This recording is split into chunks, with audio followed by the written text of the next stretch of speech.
আমাকে ছোটবেলায় মোহাম্মদ নামে ডাকতো। আগে সে বেঁচে থাকবে, তারপরে তার সন্তান। আমার মেয়ে তো অনেক শান্ত ছিল, হ্যাঁ, তো নাতি কি হবে?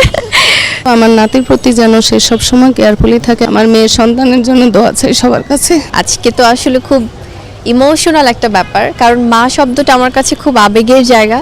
তো সেখান থেকে এরকম চমৎকার একটা আয়োজনে এসে মনে হচ্ছে যে আসলে আবেগ, মানে তারপর ভালো লাগা, ভালোবাসা, আনন্দ সব কিছু মিলে একাকার অবস্থা। মেয়ের কারণে সম্মানিত বোধ করছি, সত্যি কথা। মেয়ের জন্য দোয়া চাই সবার কাছে, আমার মেয়ের সন্তানের জন্য দোয়া চাই সবার কাছে। আমার মা যেমন তার মেয়ের ব্যাপারে অনেক ইমোশনাল হয়ে যায়, তো আমিও আম্মুর বিষয়টা হচ্ছে কি, আমার কাছে আম্মু হচ্ছে, আমি এটা সবসময় বলি যে শি ইজ মাই অক্সিজেন। মানে আমার কাছে মনে হয় যে I can't breathe without her.